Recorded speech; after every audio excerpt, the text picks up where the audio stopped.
Colonel Campbell talks to only Snake. No, I don't know. You have any idea what it's like dealing with a guy named Snake when you happen to be shaped like a rat? What I'm saying is he gives me the creeps. You weren't always a rat. You've been mutated. Mutated? Mutated. I remember. There was another place. Cybertron.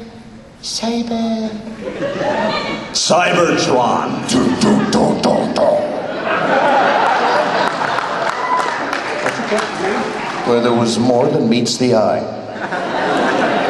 Rattrap. Yes. Rattrap! I know. Shut up, Rattrap.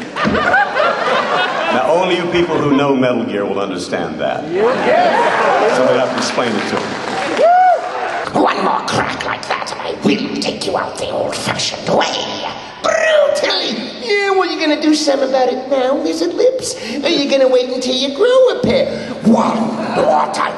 You know, it would just... We have to call it Canada.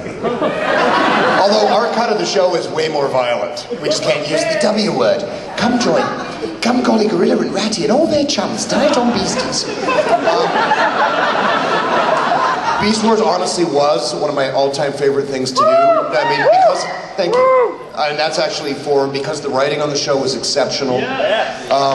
You know, for most Saturday morning, you know, for cartoon stuff, it's a 22-minute commercial. And we will solve the world's problems in 22 minutes, we'll sell some toys and move on. Beast Wars, because of the legacy that it came from and because of the extraordinary, you know, Bob and Larry writing on that, it had a story, it had an arc, it had all these amazing things. And the characters were brilliantly written. You know, there are times when it really is more of a pleasure, I guess, than others. And this was a chance every day to go in and go like, wow, I'm getting to play with extraordinary words. What the animators did with it, especially given the time. You know, a lot of traditional animation is we make the jaws move and we makes the shoulders move. You know, the animators on that show took a cue from people like, you know, Chuck Jones and you know, the animation made the show. I used to watch it. It's one of the few things I've ever worked on that I watched. So all four of the characters, because they were so different, were so much fun to work. I've done some neat stuff. I mean, playing Wolverine obviously was cool. Don't make me look at me on your behind. You know, Grumpy Bear, hey, why not? I like being a Care Bear. I got to do some weird stuff. I mean, we did a sequel to Rudolph the Red-Nosed Reindeer, and I got to play Hermie the Elf and Yukon Cornelius. Hello, I've died happy now. I'm independent. There's some weird stuff. I had the privilege of playing, it was very short-lived, but I got to play Foghorn Leghorn and Baby Looney Tunes, and that was like... Others will come. I mean, a lot of the anime stuff has been fun, too. I mean, Duo Maxwell. And then, of course, if you like to scream until you pass out, hey, let's do Dragon Ball Z for another decade.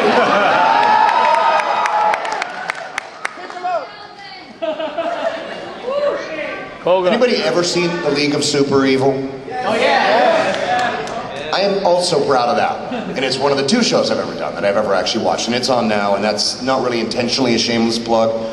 But I just think, again, the writing on it is funny, and it's a different show. And we are the world's worst supervillains! I love that show. Okay, that's my show. Yeah. You know, that's a real tough one, you know? Because you know, my mind naturally goes to the ones that I did the longest, you know. But I like being a Smurf.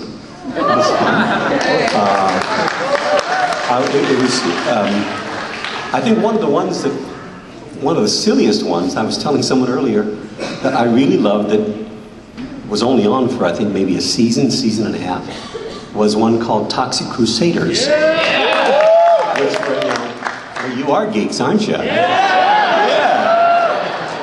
The Toxic Crusaders were all hideously deformed creatures of superhuman size and strength, based on the Toxic Avenger live action by Troma. And these were made to be really bad.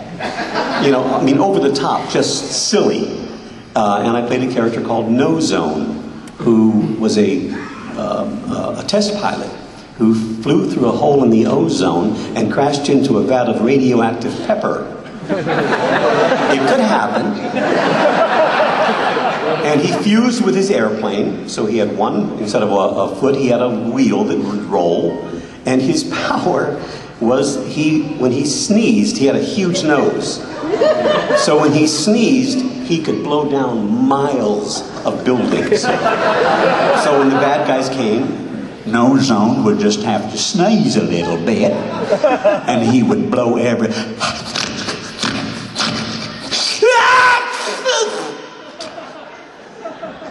And right now you'd be all on your backs.